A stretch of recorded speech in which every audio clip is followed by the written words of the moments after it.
할렐루야. 우리를 예배케 하시는 하나님을 찬양합니다. 오늘 수요일 저녁을 맞이하여서 하나님 앞에 예배로 무릎 꿇은 여러분들을 축복합니다. 기도하겠습니다. 아버지 하나님, 오늘도 하나님의 부르심에 의해 우리 모두가 하나님 앞에 무릎 꿇습니다. 예배로 하나님께 나아갑니다. 하나님, 일주일에 3일이 지난 이 저녁에 하나님께 예배로 엎드린 우리 한 사람 한 사람을 기억하여 주시고 한량없는 은혜를 부어주셔서 오늘 이 예배를 통해서 우리의 심령과 우리의 모든 것들이 회복되는 은혜가 있게 하여 주시옵소서. 야고보 사도를 통해서 말씀하시는 귀한 말씀에 귀를 기울이게 하여 주시고 이 말씀을 통해 주시는 귀한 말씀이 나를 향한 하나님의 음성임을 알게 하여 주셔서 이 말씀 붙들고 이 말씀으로 힘입어 살아갈 수 있도록 주님 인도하여 주옵소서. 주님, 오늘 예배하는 우리의 심령 가운데 성령님께서 오셔서 위로하여 주시고 주장하여 주셔서 온전히 하나님께만 예배하는 이 시간이 될 수 있도록 인도하여 주옵소서. 예배의 시종을 주님께 의탁하오며 예수 그리스도의 이름으로 기도하옵나이다. 아멘. 다 함께 찬송가 370장 찬양 드립니다.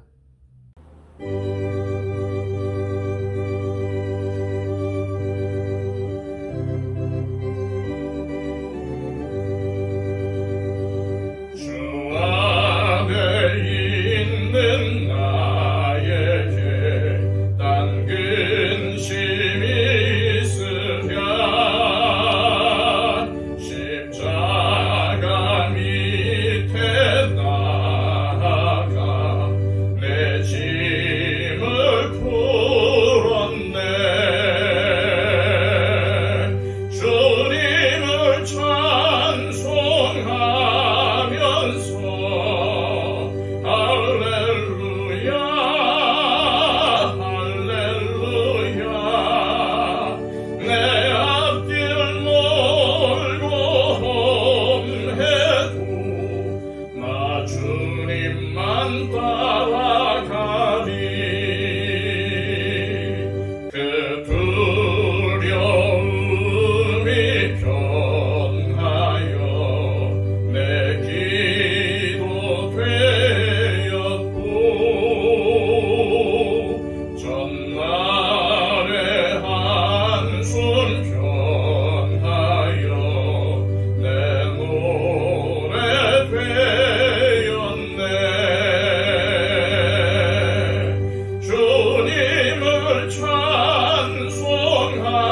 찬송하면서 할렐루야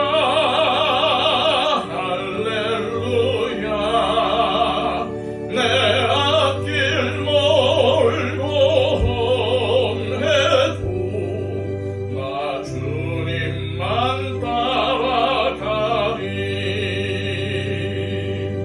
내 주는 자비하셔서 늘 함께 계시고 내 궁핍함을 아시고 늘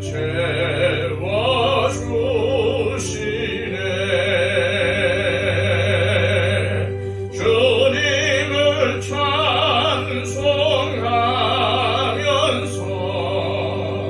할렐루야 할렐루야 내 앞길 멀고 험해도 나 주님만 따라가리. 내 주와 맺은 언약은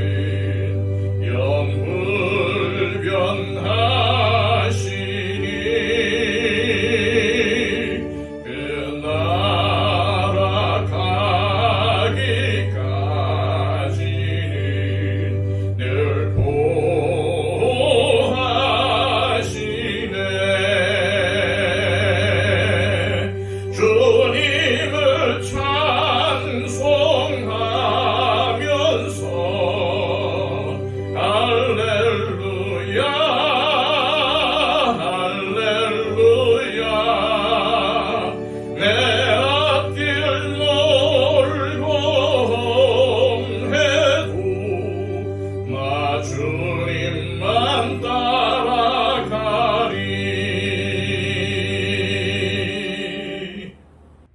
찬송가 420장입니다.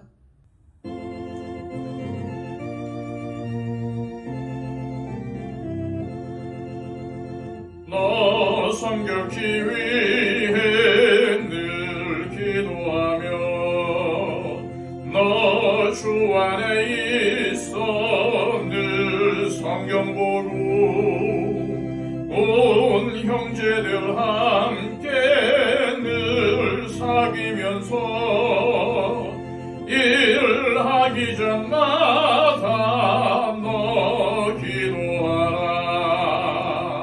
너 성결케 위해 내 머리 숙여 저 은밀히 계신 내 주께 빌라. 주 사귀어 살면 주 닮으리니 널 보는 이마다 주 생각하리. 너 성결케 위해 주 따라가고 일 다급하여도 당황치 말고 참 즐거울 때나 또 슬플 때나 너 주님만 믿고 늘 따라가라. 너 성결케 위해 늘 기도하며 내 소원을 주께 다 맡기어라. 너 성령을 받아 주 섬겨 살면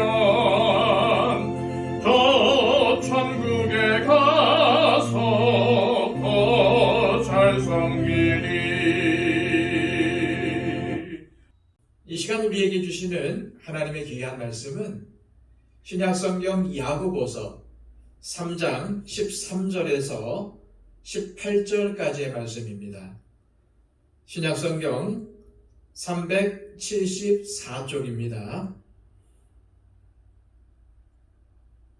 너희 중에 지혜와 총명이 있는 자가 누구냐? 그는 선행으로 말미암아 지혜의 온유함으로 그 행함을 보일지니라. 그러나 너희 마음속에 독한 시기와 다툼이 있으면 자랑하지 말라. 진리를 거슬러 거짓말하지 말라. 이러한 지혜는 위로부터 내려온 것이 아니요 땅 위의 것이요 정욕의 것이요 귀신의 것이니 시기와 다툼이 있는 곳에는 혼란과 모든 악한 일이 있습니다.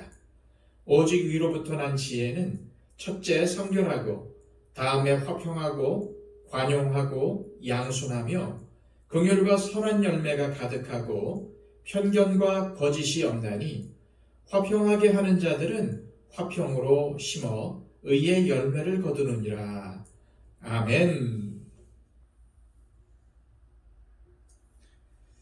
지난 시간에 우리의 혀는 엄청난 파괴력을 가지고 있어서 잘못 사용하면 사람에게 상처를 입히기도 하고 심지어는 사람을 죽게 만들 수도 있다고 했습니다.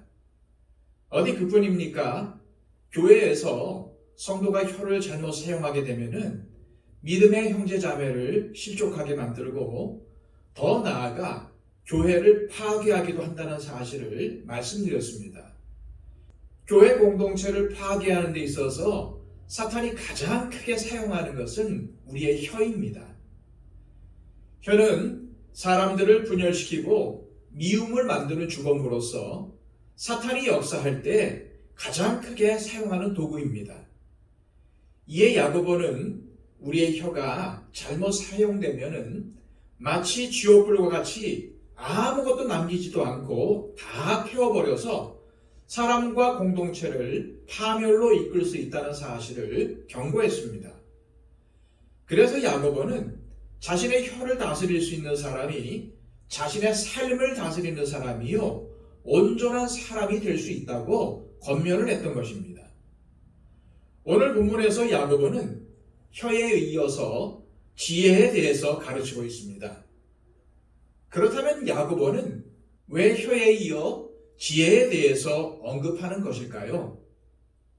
당시 교회 안에 자칭 참된 지혜를 가졌다고 주장하는 사람들이 있었기 때문입니다. 그렇게 주장하는 사람들은 대부분 교회의 지도자거나 중직자들이었기에 이들이 교회에서 잘못된 가르침을 행하면 성도들을 실족하게 만들 뿐만 아니라 교회 공동체를 파괴할 수도 있기 때문이었습니다. 이에 야고보는 오늘 본문을 통해서 자칭 지혜가 있다는 자들에게 무엇이 참된 지혜이고 무엇이 거짓된 지혜인지를 제시하고 참된 지혜와 거짓된 지혜가 어디에서 오며 또 어떠한 결과를 낳는지에 대해서 가르쳐주고 있습니다. 세상에는 스스로 지혜 있다는 사람들이 많이 있습니다. 남들이 놀랄 만큼 일을 잘하는 사람이 있습니다. 다른 사람들이 상상하지도 못할 아이디어를 내는 사람들도 있습니다. 어떤 일이든지 논리정연하게 분석하는 실력이 있는 사람이 있습니다. 어떤 사람이든지 잘 설득할 수 있는 능력이 있는 사람들도 있습니다. 그런데 그 지혜가 참된 지혜인지 거짓된 지혜인지를 구분할 수 있는 방법을 야고보는 이렇게 가르쳐 줍니다. 13절 말씀입니다. 너희 중에 지혜와 총명이 있는 자가 누구냐? 그는 선행으로 말미암아 지혜의 온유함으로 그 행함을 보일지니라. 이 구절을 공동번역 성경은 보다 쉽게 번역하고 있습니다. 여러분 가운데 지혜롭고 지식이 있는 사람이 있다면 그 사람은 지혜로운 사람답게 온유한 마음을 가지고 착한 생활을 함으로써 그 증거를 보여주도록 하십시오. 여기서 야고보가 강조하고 있는 것은 분명합니다. 참된 지혜는 착한 행실로 나타나야 하는데 그 특징이 온유함이라는 것입니다. 다시 말해 참된 지혜를 가진 사람은 자신의 성품을 온유하게 가지고 착한 행실을 행함으로 그 증거를 보여야 한다는 말입니다. 이것은 믿음이 그 사람의 행동을 통해서 참인지 거짓인지가 입증되듯이 지혜는 그 사람의 온유한 행위로 참된 지혜인지 아니면 거짓된 지혜인지가 입증된다는 뜻입니다. 따라서 참된 지혜는 풍부한 지식과 화려한 말보다는 우리의 삶 속에서 온유함이라는 실제적인 행동으로 나타나는 것이며 그런 사람이 지혜로운 사람이라고 야고보는 말하고 있는 것입니다. 온유함으로 번역된 헬라어 단어 프라우테스는 겸손함 또는 친절함으로도 번역될 수가 있습니다. 그러므로 온유함이란 겸손하여서 주제넘게 행동하거나 잘난 체 하지 않으며 누구에게나 친절하게 대하는 것을 의미합니다. 그리고 선행으로 번역된 헬라어의 의미는 다른 사람들을 향해 선하게 처신하는 것을 뜻합니다. 그러므로 야고보는 누구든지 자신이 지혜가 있다고 생각한다면 겸손하게 행동하고 다른 사람들을 향해 선을 베푸는 것으로 그 지혜를 증명하라는 것입니다. 야고보는 이미 1장 20절에서 이 온유함을 성내는 것과 대조함으로 온유함이 성내지 않는 것이고 이 온유함으로 하나님의 의의를 이룰 수 있음을 밝히고 있으며 3장 14절에서는 독한 시기와 다툼과는 반대가 된다고 말합니다. 탈무드에 나오는 이야기입니다. 아주 훌륭한 랍비가 있었습니다. 제자들은 물론이고 모든 사람들이 그를 존경했습니다. 그런데 병이 들어서 자신의 죽음이 가까워졌음을 깨닫게 된 이 랍비가 하루는 제자들 앞에서 눈물을 흘리는 것입니다. 이에 제자들은 깜짝 놀라 묻습니다. 선생님, 왜 우십니까? 선생님께서는 누구보다도 하나님을 잘 섬기신 분이시고 이 땅에서 가장 존경받는 분이 아니십니까? 선생님은 정말 후회 없이 일생을 사신 분이십니다. 그런데 왜 울고 계십니까? 그러자 랍비는 이렇게 대답을 했다고 합니다. 내가 죽는 순간에 하나님이 나에게 이런 질문을 하신다면 나는 자신 있게 대답할 수 있네. 너는 성경을 읽었느냐? 너는 열심히 기도했느냐? 너는 바른 행동을 했느냐? 라고 물으신다면 나는 자신 있게 네 라고 대답할 수 있네. 그런데 만약 하나님께서 너는 다른 사람들과 함께 살았느냐? 라고 물으시면 나는 아니요 라고 대답할 수밖에 없네. 그래서 나는 울고 있다며. 그렇습니다. 참된 지혜는 반드시 다른 사람들과의 관계 속에서 그 가치가 드러납니다. 그래서 야고보는 13절에서 너희 중에 지혜와 총명이 있는 자가 누구냐? 그는 선행으로 말미암아 지혜의 온유함으로 그 행함을 보일지니라 라고 권면한 것입니다. 우리 모두 겸손하게 다른 사람들을 향해 선을 베푸는 것으로 우리가 참된 지혜를 가지고 있다는 것을 증명할 수 있기를 소망합니다. 누가 참된 지혜를 가진 사람인지는 그 사람의 온유함으로 선을 베푸는 행동을 통해 알 수 있다고 말한 야고보는 이어서 참된 지혜와 거짓된 지혜의 특징에 대해서 밝히면서 그것들이 어디에서 오는지에 대해서도 밝히고 있습니다. 먼저 거짓된 지혜입니다. 14절에서 16절까지의 말씀입니다. 너희 마음속에 독한 시기와 다툼이 있으면 자랑하지 말라. 진리를 거슬러 거짓말하지 말라. 이러한 지혜는 위로부터 내려온 것이 아니요 땅 위의 것이요 정욕의 것이요 귀신의 것이니 시기와 다툼이 있는 곳에는 혼란과 모든 악한 일이 있음이라. 야고보 사도는 14절 말씀을 통해서 거짓 지혜의 특징이 무엇인지를 밝히고 있습니다. 거짓된 지혜가 가진 특징은 독한 시기와 다툼으로 자랑하는 것입니다. 그러므로 스스로 지혜가 있다고 하면서 독한 시기심을 나타내 보이고 그가 가는 곳마다 다툼과 분열이 일어난다면 그는 참된 지혜자가 아니라 거짓 지혜를 가진 자라는 것입니다. 여기서 시기라고 번역된 헬라어의 원래의 의미는 열정 내지는 열심이라는 뜻입니다. 그런데 그 앞에 독한이라는 단어가 붙은 것이 문제입니다. 독한이라고 번역된 헬라어 단어의 의미는 지독한, 날카로운, 쓰라린이라는 뜻입니다. 그러므로 다른 사람을 이기고 넘어서고 싶은 지독하고도 날카롭고도 쓰라린 열정이 바로 독한 시기입니다. 우리는 이 독한 시기를 가진 사람을 성경에서 찾아볼 수 있습니다. 그 사람이 바로 사울 왕입니다. 다윗이 골리앗을 쓰러뜨리고 돌아오자 모든 이스라엘 백성들이 나와서 춤을 추며 다윗을 환영합니다. 그리고 이렇게 찬양을 하죠. 사울이 죽인 자는 천천히요 다윗은 만만히로다. 이 소리를 들은 사울 왕은 안색이 변합니다. 그리고 그때부터 사울은 다윗을 죽이기 위해서 쫓아다니죠. 바로 이것이 독한 시기입니다. 또한 다툼이라고 번역된 헬라어 단어 에리테이아는 자신의 뜻을 따르는 사람들을 찾는다라는 의미를 가지고 있습니다. 다윗에게는 압살롬이라는 아들이 있었죠. 지난 주일에도 보았듯이 그는 아버지의 왕위가 탐이 나서 4년 동안이나 아버지를 배반할 계략을 꾸밉니다. 아침 일찍 성문에 나가 있다가 왕에게 억울한 일을 송사하러 오는 백성들을 만나면은 왕은 당신의 이야기를 들어주지 않을 것이다. 하지만 내가 당신의 억울함을 풀어주겠다라고 하면서 그에게 손을 내밀었습니다.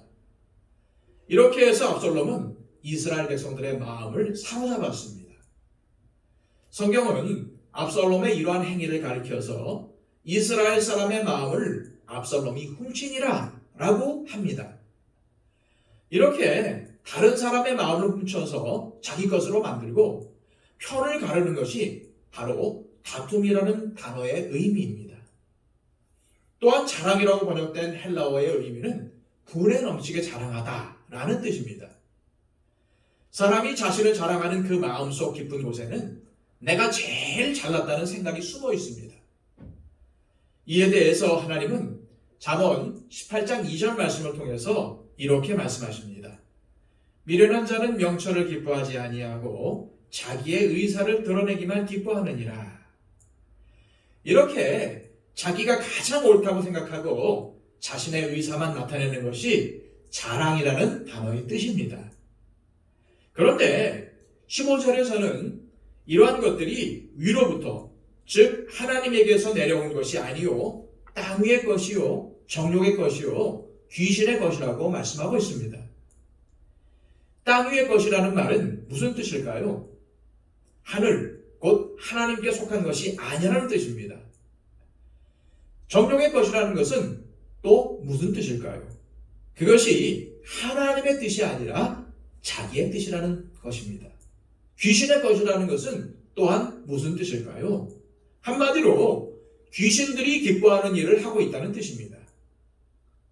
여기서 귀신이란 마귀의 지배를 받는 영들입니다. 마귀에 해당하는 헬라어 디아볼로스는 원래 중상모략하는 자라는 뜻을 가지고 있어요. 다시 말해서 사람과 사람 사이를 갈라놓는다는 뜻입니다. 나치 독일의 지도자인 히틀러가 하는 연설을 들었던 사람들은 그의 연설을 듣고 있으면 왠지 모를 미움과 증오가 치솟아 올랐다고 하였습니다.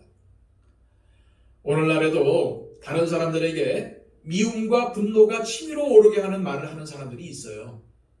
입만 열면 사람과 사람 사이를 갈라놓는 말을 하는 사람들이 있습니다. 야고보는 오늘 말씀에서 이러한 사람들을 가리켜 땅 위의 지혜와 정욕의 지혜와 귀신의 지혜를 가진 사람들이라고 말하고 있습니다. 그러면 이렇게 거짓된 지혜, 곧 땅 위의 지혜, 정욕의 지혜, 귀신의 지혜를 가진 사람들이 하는 일은 무엇일까요? 16절 말씀을 다시 한번 읽어보겠습니다. 시기와 다툼이 있는 곳에는 혼란과 모든 악한 일이 있습니다. 사랑하는 여러분, 사람의 말을 듣고 따라가지 마십시오. 그가 하는 행동과 행동을 통해서 나타나는 열매를 보고 따라가십시오. 그가 하는 말이 옳은 것 같고 똑똑하고 지혜로운 것 같은데 그의 행동과 그가 맺는 열매가 시기와 다툼과 혼란과 악한 일이라면 결코 따라가서는 안 됩니다. 그 지혜는 하나님에게서 온 지혜가 아니기 때문입니다. 그렇다면 거짓된 지혜와 반대되는 참된 지혜, 곧 하늘로부터 온 지혜는 어떠한 것입니까? 자, 17절, 18절 말씀입니다. 오직 위로부터 난 지혜는 첫째 성결하고 다음에 화평하고 관용하고 양순하며 긍휼과 선한 열매가 가득하고 편견과 거짓이 없나니 화평하게 하는 자들은 화평으로 심어 의의 열매를 거두느니라. 먼저 참된 지혜, 곧 하늘로부터 오는 지혜는 성결하다고 합니다. 하늘로부터 오는 지혜는 사람이 만들어낼 수가 있는 것이 아니라 말 그대로 하늘로부터 내려오는 지혜입니다. 다시 말해서 하나님께서 주시는 지혜라는 말씀입니다. 야고보는 1장 5절에서 너희 중에 누구든지 지혜가 부족하거든 모든 사람에게 후히 주시고 꾸짖지 아니하시는 하나님께 구하라. 그리하면 주시리라 라고 말하면서 지혜는 하나님께서 주시는 것임을 밝혔습니다. 그런데 중요한 것은 하나님께서 주시는 지혜를 얻을 수 있는 사람은 성결한 사람이라는 점입니다. 성결하다는 것은 무슨 뜻일까요? 야고보는 4장 8절 하반절에서 이렇게 말씀하고 있습니다. 두 마음을 품은 자들아 마음을 성결하게 하라. 두 마음이 무엇일까요? 그것은 한편으로는 하나님을 사랑하고 한편으로는 세상을 사랑하는 마음을 뜻합니다. 어떤 성도가 하나님 말씀대로 살고 싶은 마음이 간절합니다. 그러나 세상을 향한 욕심 때문에 하나님의 말씀대로 살아가지 못한다면 그 사람은 결코 하나님께서 주시는 지혜를 얻을 수가 없다는 말입니다. 솔로몬은 왕이 된 후에 하나님께 1,000번제를 드렸지요. 그런데 그날 밤 하나님께서 솔로몬의 꿈에 나타나서 물으셨습니다. 내가 네게 무엇을 줄고 너는 구하라. 그러자 솔로몬은 이렇게 대답합니다. 누가 주의 이 많은 백성을 재판할 수 있사오리이까?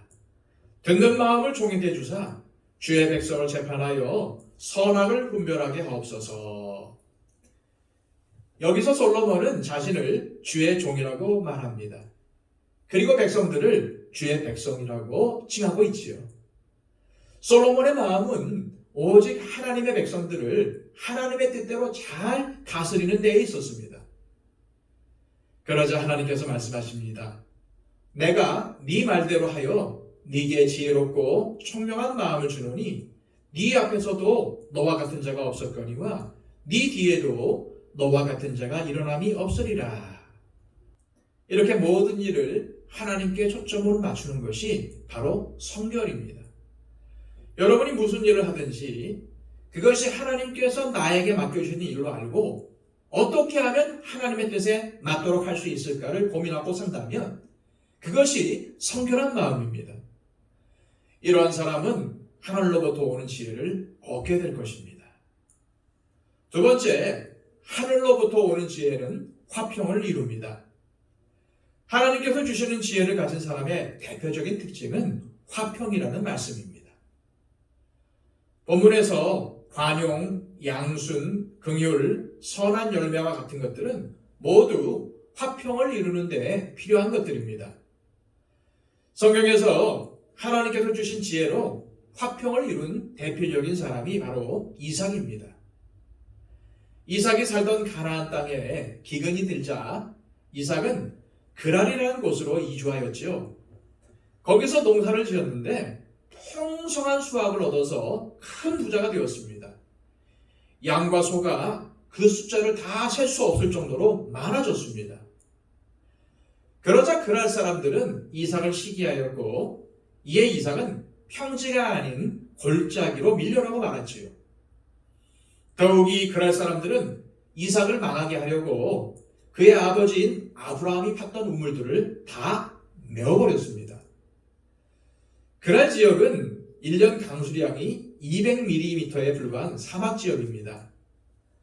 사막지역에서 우물을 파서 물을 얻으려면 적어도 수십 미터, 수백 미터를 파 내려가야 합니다. 또한 무조건 판다고 해서 물이 나오는 것도 아닙니다. 우물 한 개를 얻기 위해서는 여러 번 구덩이를 파 내려가야 합니다. 그래서 이삭 당시에 우물 하나를 가지고 있는 것은 무엇보다도 큰 재산이었죠.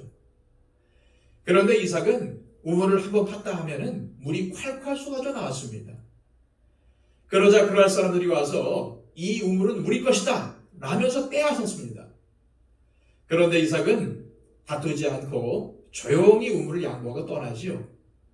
그리고 우물의 이름을 에셈, 즉 다툼이라고 지었습니다.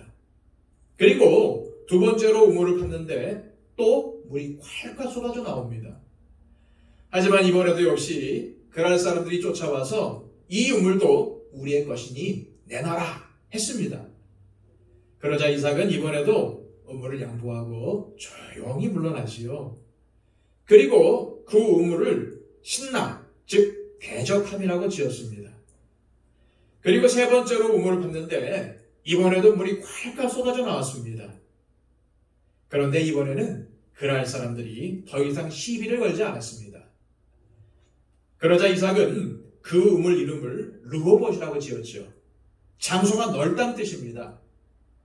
그는 이제는 여호와께서 우리를 위하여 넓게 하셨으니 이 땅에서 우리가 번성하리로라 하였습니다. 이삭은 화평케 하는 지혜를 가진 사람이었습니다. 그는 관용을 베풀 줄 아는 사람이었지요. 관용이라는 단어는 지나치게 정당한 것을 요구하지 않는다라는 뜻입니다. 지나치게 옳고 그름을 따지지 않는다는 말입니다. 어떻게 하면 그 사람을 이해하고 감싸줄 수 있을까 생각하는 마음입니다. 또한 이삭은 양순한 사람이었습니다. 양순이란 다른 사람의 생각도 기꺼이 받아들일 수 있는 태도를 뜻합니다. 내 생각만 옳다고 주장하는 것이 아니라 다른 사람의 생각도 그럴 만한 이유가 있을 것이라고 믿어주는 것입니다. 또한 이삭은 긍휼을 베풀 줄 아는 사람이었습니다. 긍휼이란 도움을 필요로 하는 사람들에게 다가가 그의 고통을 덜어주는 것입니다. 이삭은 그러한 사람들의 행동을 이해하고 받아들이고 그들에게 도움을 베풀어 주었습니다. 하나님께서 자신과 함께 계신 것을 믿고 있었기 때문에 그러한 행동을 할 수 있었던 것입니다. 오늘 여러분들의 삶 가운데에도 이러한 선한 열매가 가득하시기를 바랍니다. 그래서 모든 사람들을 화평케 하는 하늘로부터 오는 지혜를 소유한 여러분들이 되시기를 소망합니다. 마지막으로 하늘로부터 오는 지혜는 편견과 거짓이 없는 지혜입니다. 편견이란 있는 것을 있는 그대로 보지 못하고 한쪽 부분만 보는 것을 뜻합니다. 사람은 누구나 자기 나름대로 사고의 틀을 가지고 살아갑니다.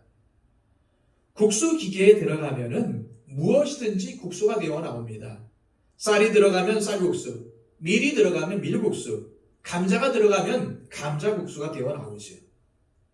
마찬가지로 모든 사람들에게는 사고의 틀이라는 것이 있습니다.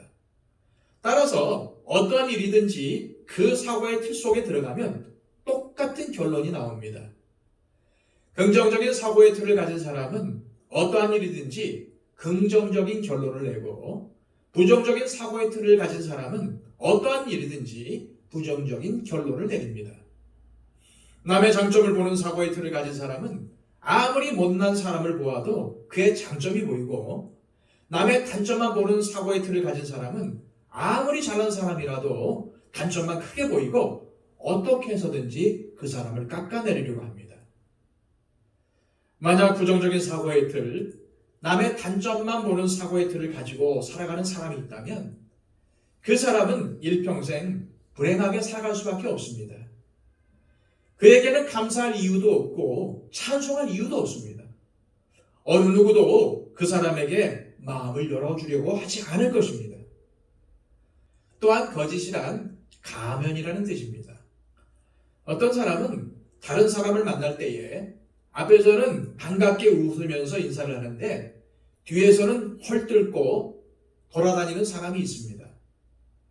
그들은 아무 근거도 없는 말을 지어내면서 다른 사람들에게 날카로운 상처를 안겨주지만 정작 자신은 그것을 느끼지 못하는 사람들이 있습니다.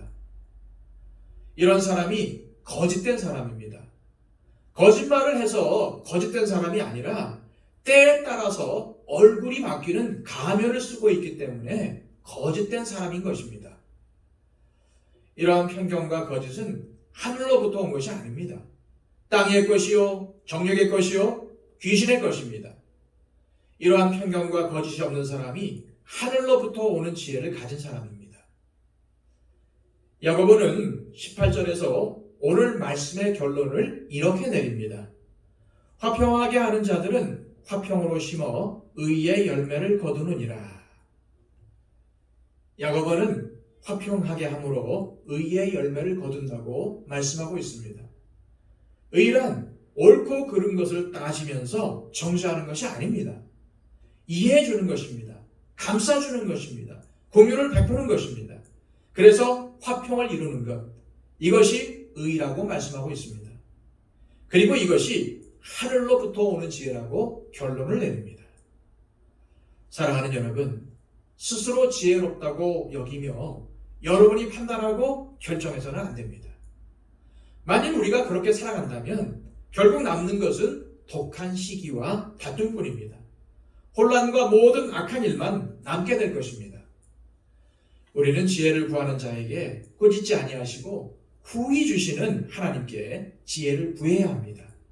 위로부터 오는 지혜를 사모해야 합니다. 그런 은혜가 여러분들 가운데 넘치시기를 소망합니다. 기도하겠습니다. 아버지 하나님 감사합니다. 오늘 말씀을 통해서 우리에게 깨달음을 허락하여 주시고 우리에게 필요한 것은 세상에서 허위호식하고 부귀영화를 누리는 땅의 지혜가 아니라 바로 하늘로부터 오는 신령한 지혜임을 알게 되었습니다. 주님은 지혜를 구하는 자에게 꾸짖지 아니하시고 후히 주시는 분이심을 믿습니다. 하나님, 우리에게 하늘의 신령한 지혜를 허락하여 주옵소서. 위로부터 오는 넘치는 지혜를 허락하여 주시옵소서. 그리하여 화평을 이루게 하여 주시고 거짓과 다툼이 없는 삶, 편견과 거짓이 없는 삶을 살아갈 수 있도록 붙잡아 주시옵소서.